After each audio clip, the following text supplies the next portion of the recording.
This is the Extratime.com League of Ireland Voice Notes podcast. I'm Oisin Langan, and that is the atmosphere at full time at the Ryan McBride Brandywell as Danny Mullen's injury time goal saw the Candy Stripes take all 3 points in a 2-1 win over St. Pat's. What a goal it was as well. We'll hear from Candy Stripes boss Ruaidhri Higgins very shortly on that dramatic win, and we'll get analysis from former Derry City and Bohs player Gareth McGlynn. We've also got Ollie, Horgan and Keith Long on Galway's 2-1 win at home to Waterford.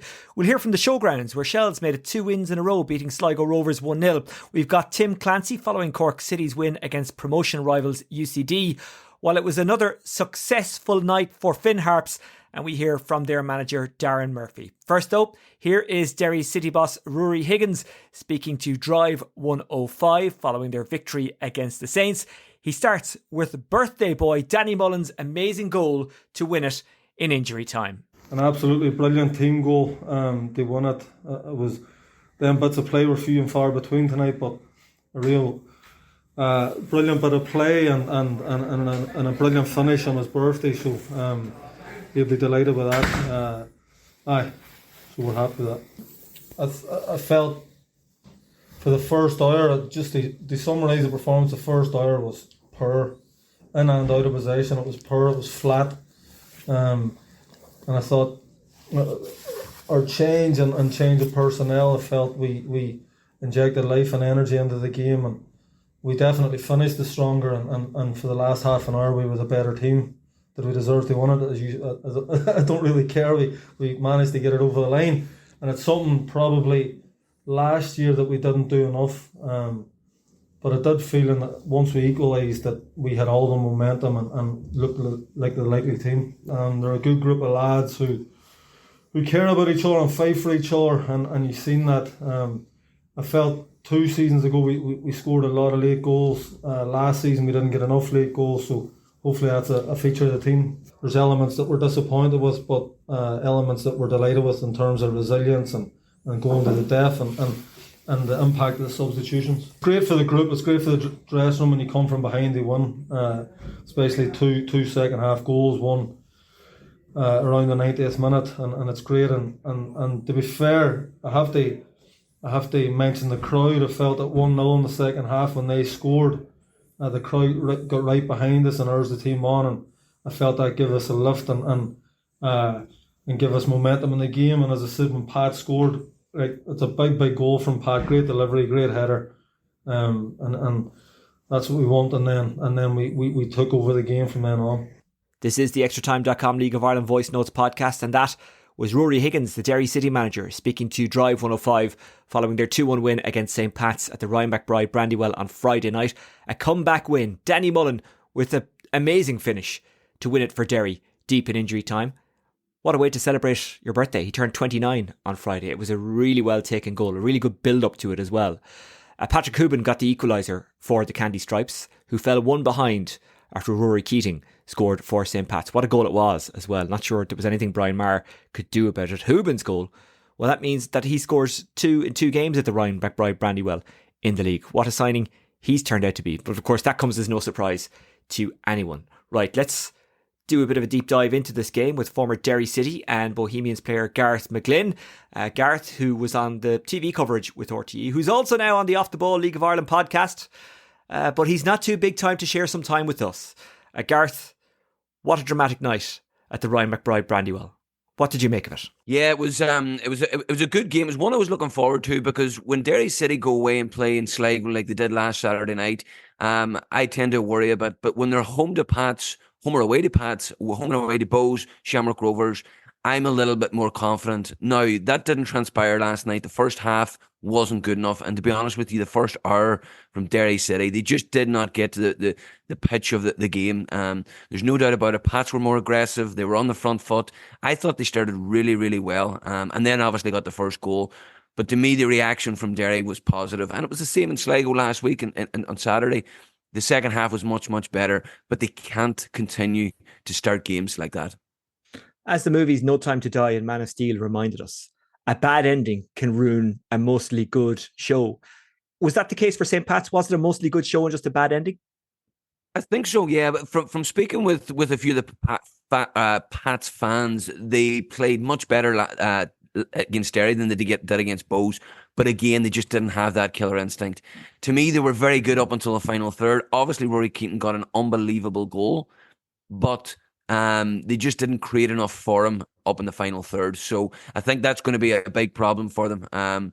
Obviously, they played the box in midfield, which caused Derry problems, I have to say, and have that particular system has caused Derry problems in the past, especially against Shamrock Rovers. But once Derry, they changed the formation 2 or 3 times. They went to 3 in the back, and then they went to 4-4-2, and they found the formation to cause them problems, which is actually unlike Ruaidhri Higgins in Derry City.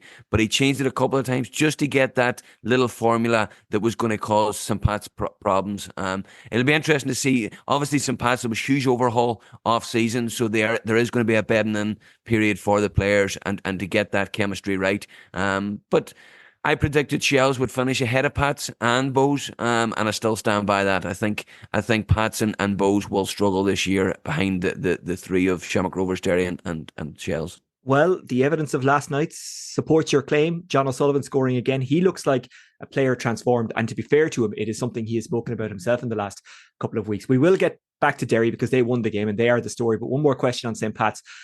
One thing that observers have said in the last couple of weeks is well, if you have Ruaidhri Keating, why not get a bit of width in and get crosses into him? Because that plays to his strength.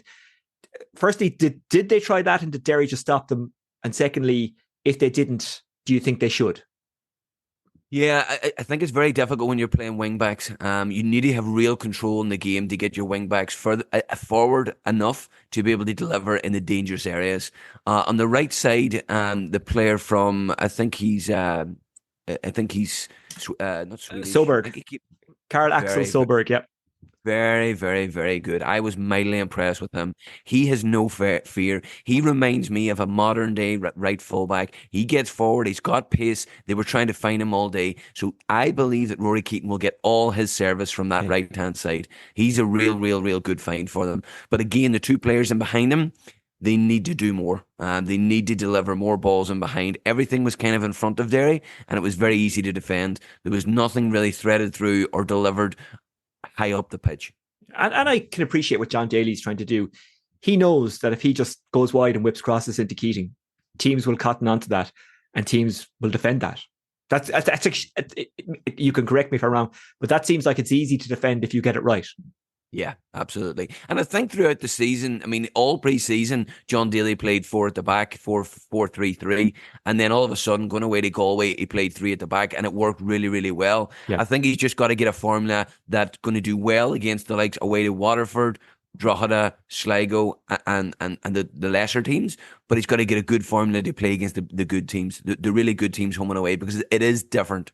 Yep. Let's talk about Derry City. Specifically the goals. Talk me through that first goal, because I put it to you before we started recording this chat that is a goal that Derry City may not have got last season. Absolutely. And that's why he's been brought to the club. That is why Patrick Hubin has been brought to the club. And funny, we talked earlier as well, Oisin, about the catalyst. There's no doubt about it that energy was brought on by Paul McMullen when he came on the pitch. But Patrick Hubin on the 60th minute got the crowd going and got the players going, and he was the catalyst. About 2 minutes before that, he went for a ball in the middle of the park, and he basically collided with both centre halves, Keeley and Redmond, and that got the whole team going and the whole crowd going. 3 minutes later, Patchin delivers a ball, and he just comes out of nowhere, out of a crowd of players, and just heads it into the corner. That does not happen last year. Set pieces last year, Derry weren't as effective as they should be, but he will be a big changer of that, and it's a great header into the corner. Now, talk to me about that second goal, the winner, which everyone can see is an amazing finish and a particularly nice moment for Danny Mullen, given it was his 29th birthday. But it's one of those goals that it's not just about the finish, is it? The build-up was a thing of beauty. And the build-up was started by Danny Mullen. He gets the ball in the middle of the park, turns 2 defenders, sees the run of Duffy, and he actually, in the game, we were standing beside the pitch, you could hear Duffy shouting. Now, Danny Mullen's seen him anyway because his vision's quite good, but you heard him, he just smelt something was up. He released him down the left-hand side, and what I love about it as well, I said it on RT at half-time, is we needed Michael Duffy to step up to the plate. With Patrick McElhinney not playing, he is the local player that the responsibility lies on, and he delivered. Went down the left-hand side, as he does, but it was the composure. He didn't just throw it into the box. He waited and waited and waited until the boys... And then, of course, it was a great pullback. Paul McMullen does a beautiful dummy. It comes to Danny Mullen. He takes a great touch with his right foot and then caresses it with his left foot with the laces, which is not easy to do. That could have went anywhere. He put it perfectly into the corner. And Ruaidhri Higgins must take an awful lot of credit for that, because when he made those changes, I'm not sure if he saw that move exactly the way it happened before everyone else did, but he knew that's what would happen. He knew there'd be a bit of width, bit of energy, bit of pace. Now, those are all very generic terms that fans like me can use, but maybe you, as a former player and an expert, can explain it a bit. Yeah. Well, Oisin, to me, the big thing that Derry have got, they lost 4 players and got 2 in. So they have consolidated the squad, but the quality of the squad is much better. So Hubin and Daniel Kelly, and they're almost 2 starters. So that meant Paul McMullen started on the bench. He was hungry. He had appetite. He needed to prove himself. Last year, that wasn't the case. He knew he was going to be playing every week last year on the right-hand side. Now he's got competition. And internal competition will raise the standards both internally for Derry and around the squad. So that's one thing. And then when you've got 2 players like Paul McMullen and Danny Mullen coming on, it's going to give the rest of the players a list. They're fresh. And Paul McMullen, I mean, his pace, his energy, when he's at it, he's a real threat. So, I mean, did Rory see it transpire like that? No, but you know when you've got those type of players on the pitch that something like that can happen. And you have to give credit even for the guys who weren't on the pitch at that stage. Dan Kelly, who ran at Pats and tested them and helped tire them out. I think maybe who was gone at that stage, it just has slipped my mind. Jordan McAneff. Yeah, he was gone at that stage. 1 or 2 others as well, perhaps. But yeah, great subs by Derry. So they're playing Shamrock Rovers in Tala on Monday night. A game that will be live on Virgin Media. It will also be live on the radio on BBC Radio Foyle, and it will be on Drive 105. So there'll be a lot of eyes and ears on this game. How do you see it going?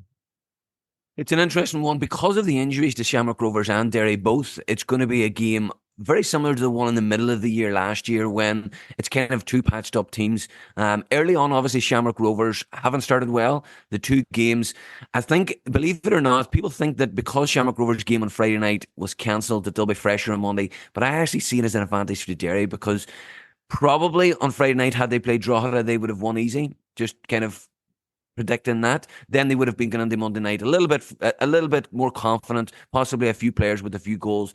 They're now coming in off the back of 2 suspect results. Derry are coming in 6 points clear, and again with more confidence. I mean, the confidence they would have got from that late winner at St. Pat's will really kick them on. They need that because they haven't started games well. So I see it being a relatively tight game early on, but I think Derry will come into it more confident. Do you think he should, and Ruaidhri Higgins is who I'm talking about here, do you think he should start with the team that he finished with against St. Pat's and test Pat's early, test Rovers early, get at them early? Because early in the season, they haven't been amazing defensively. Now, we all know what Rovers are capable of and the fact that they can come good and Pico has to come back. But for Monday night, should you go at them from the off if you're Derry City?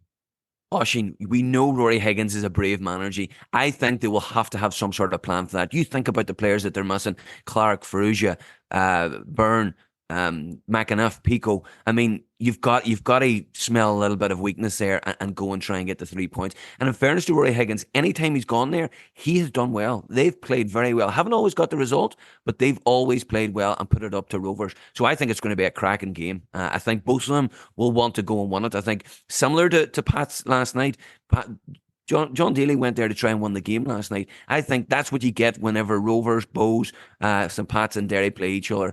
All the teams will fancy their chances, and there's aggressive, positive young managers in all the clubs, and that's why you get great games. Finally, you were on with RTE last night alongside Peter Collins and Conan Byrne. Did Conan tell you about scoring from his own half? We didn't get a chance to discuss that one, but I'm very surprised I didn't hear that one. Yeah, I'm very shocked. Okay, Gareth McGlynn, formerly of Derry City and Bohemians, thanks for joining us on the Extratime.com League of Ireland Voice Notes podcast, and the very best of luck, and enjoy covering the Shamrock Rovers Derry City game with Virgin Media on Monday night. Appreciate it, Oisin. Thank you. Right, let's go to the showgrounds, where Shelbourne got a 1-0 victory against Sligo Rovers. Again, going back to the comments that I've seen on Twitter, well, I should really call it X, shouldn't I? Apparently Sligo Rovers had a perfectly good goal disallowed. I couldn't honestly offer an opinion. I haven't seen it yet. But Damien Duff, he was happy with the win. Speaking to Jessica Farry of Ocean FM and LOI TV though, he kind of said while he was happy with the win, he wasn't overly impressed with his team's performance. Very pleased with the win. It's such a difficult place to come to, so it's a brilliant win, you'd have to say. But I think our performance with the ball was absolutely awful. Saying that, bizarrely, we probably still had the better chances. I think we had 2 1-on-1s, maybe 3 in the second half, whereas we restricted them to maybe a lot of crosses and long shots. So defensively, yeah, brilliant, but with the ball, it was a hard watch. On the goal that you scored, that was a well-worked goal, wasn't it?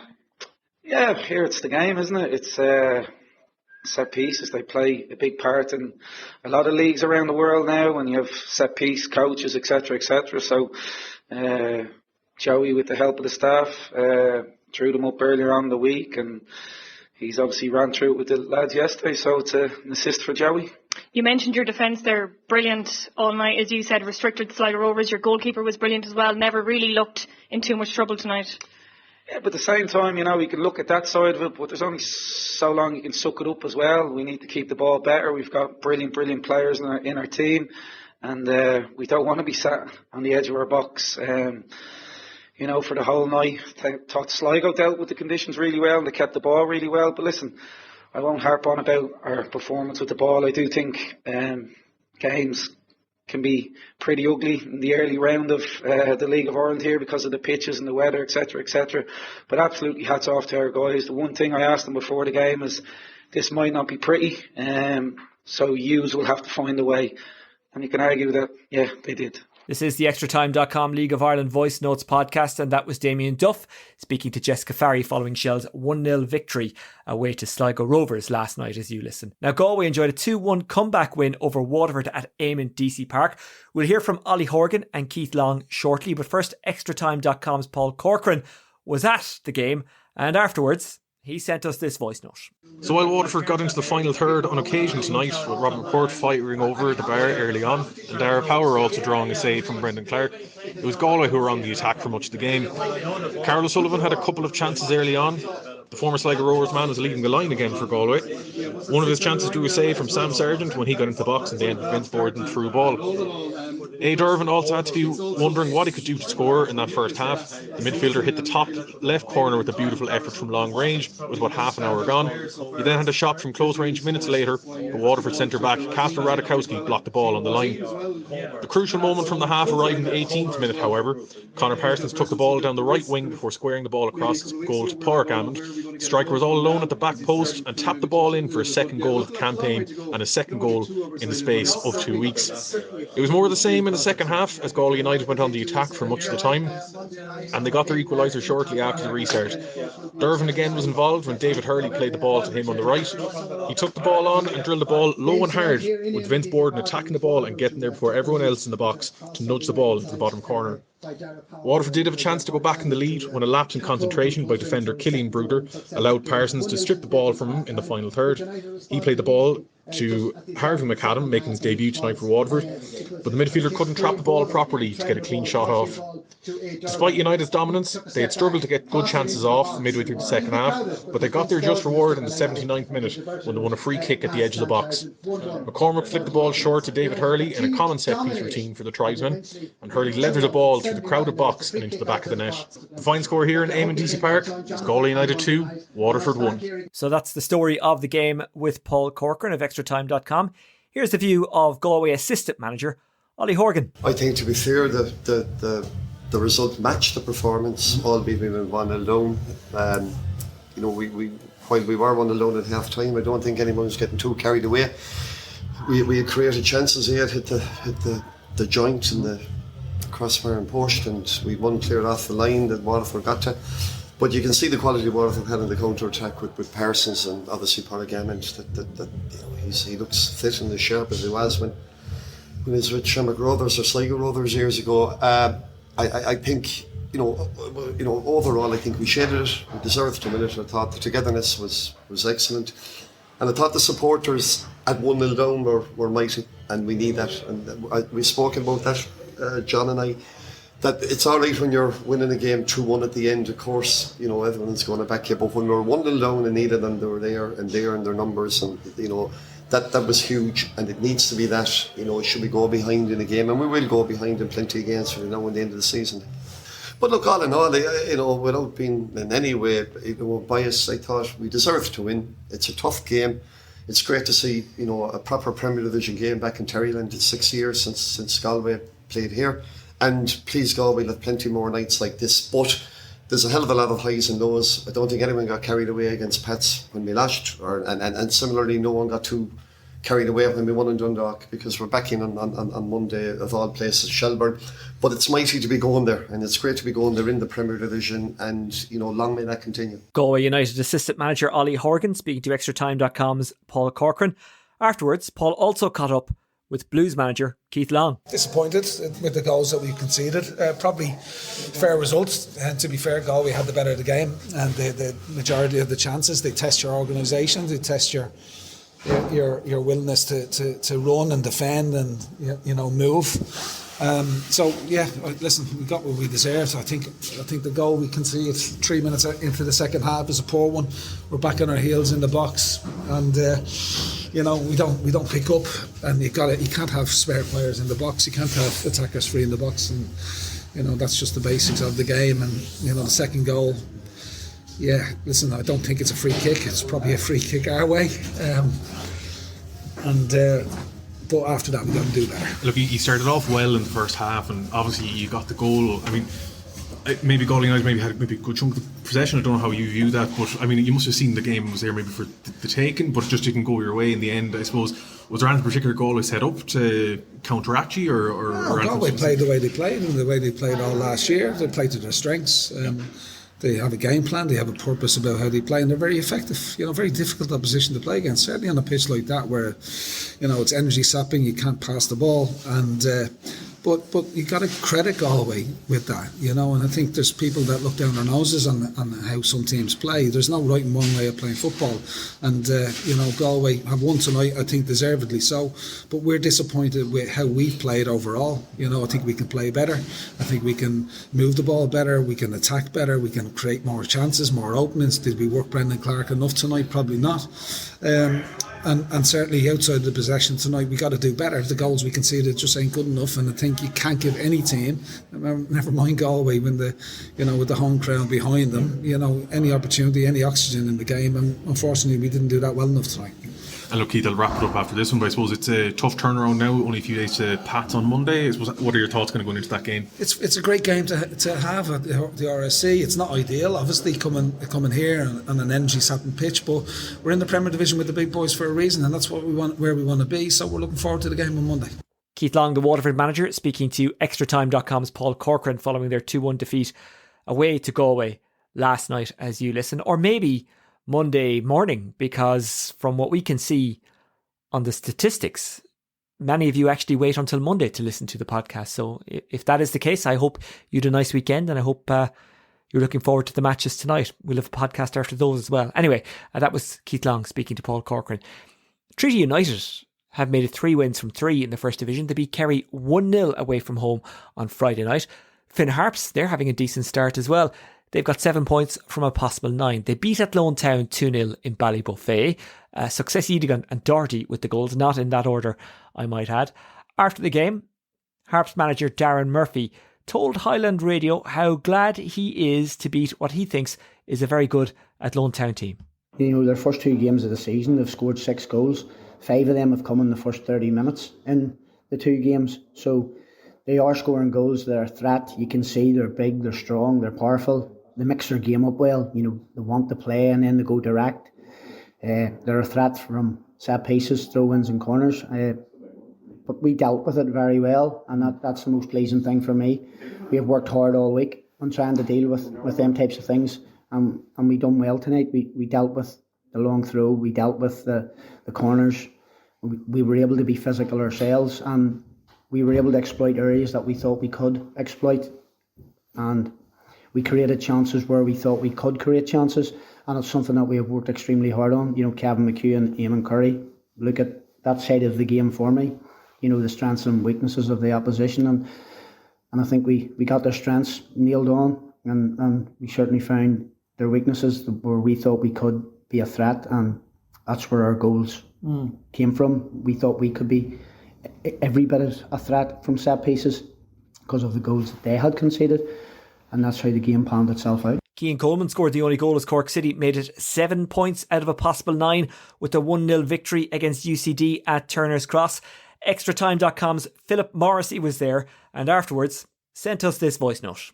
A late first half header from Cian Coleman proving to be the difference between the sides. The visitors were unlucky to come away with nothing as only desperate defending and poor finishing kept them out. Barry Coffeethall read late on, but the home side hung on. Boss Tim Clancy will be unhappy with how this home side performed. He knows that they can do better, bigger challenges wait ahead. So does Cork City manager Tim Clancy agree with Philip Morrissey that the performance wasn't great? Well, the answer to that question is yes, and here he is. I didn't think we were good tonight. I thought UCD, especially second half, were far better. But that performance showed us that there's the other side. It answered another question, which was a good check when things aren't going well and we're not playing as well as we can be.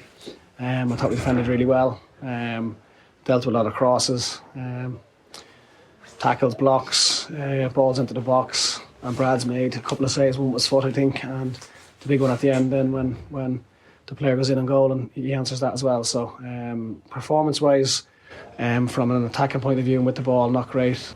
Without the ball was really good, and listen, it gets us 3 points. Cork City manager Tim Clancy speaking after their 1-0 win at Turner's Cross against UCD. Let's just run you through the results just in case you didn't catch them. Although if you're listening to a League of Ireland podcast, I take it you're very much invested in the league and you know exactly what went on. But anyway, we'll run through them. In the Premier Division, Derry City 2, St Pat's 1, Galway United 2, Waterford 1, Sligo Rovers 0, Shelbourne 1, the Shamrock Rovers and Drogheda United game, and the Bohemians and Dundalk match. They were both postponed because of the weather. Derry City and Shelbourne both on 7 points at the top of the table. Galway third on 6 points. Waterford fourth on 4 points. Bohemians fifth on 4 points. St Pat's sixth on 3 points. Sligo Rovers seventh on 2 points. Shamrock Rovers eighth on 1 point. Dundalk second from bottom on 1 point, and Drogheda bottom on no points. In the first division, Bray Wanderers and Longford Town and Wexford and Cove were both postponed. In the games that did go ahead, it finished Cork City 1, UCD 0, Finn Harps 2, Athlone Town 0, and Kerry FC 0, Treaty United 1. Kerry FC missing a penalty deep in injury time in that game. So Treaty United, I mean, I was banging on about Cork City and Finn Harps and the starts that they've had earlier on, but what a start they've had. 3 wins from 3. They're top of the table on 9 points. Cork City and Finn Harps both on 7 points. Athlone fourth on 4 points. Bray Wanderers fifth on 3 points. UCD sixth on 3 points. Cove Ramblers seventh on 1 point. Longford, Wexford and Kerry all on no points. The Women's President's Cup is on tomorrow. It kicks off at 5 o'clock. It's Athlone against Peamount United and it's on in Athlone. There is a full series of fixtures in the Premier Division on Monday. Drogheda United taking on Bows, Dundalk up against Sligo Rovers, Shelbourne play Galway United, Waterford take on St Pat's and Shamrock Rovers play Derry City. We will have a podcast either very late on Monday or very early on Tuesday. That's almost it for myself, Oisin Langan. Don't forget, even though we'll have a podcast before it, Luke Jordan will be along with a deep dive into everything that's happening in the League of Ireland with the Extratime.com League of Ireland podcast. Earlier in the week, by the way, McDara Ferris and I did a special on the Republic of Ireland's draw against Italy and loss against Wales, and the view on those games and how things are looking heading into the next tranche of fixtures. Congratulations, by the way, to John O'Shea, who will take Ireland for 2 games. Could he get the job on a permanent basis if it goes well? I'm not sure. I think the FAI have someone in mind, but there's a reason why they can't announce it now. Maybe I'm wrong there. I don't know. Great to see Brian Kerr in with them as well. And Colin Hawkins, actually, who would have played under Brian Kerr, was on the watch-along on the St. Pat's app earlier on, and he was delighted for Brian Kerr. He said that since he got sick, Brian has been on to him all the time and like has been very good and very kind, which is good to see. And it's good to see Brian Kerr back involved again because he's been out of it for too long. Right, that's it from me. Don't forget to check out extratime.com for everything that's happening in Irish football. You can get in contact with me, of course, via @Oisin Langan. Until late on Monday night or early on Tuesday morning, take care. We'll see you. Have a good weekend. Bye-bye.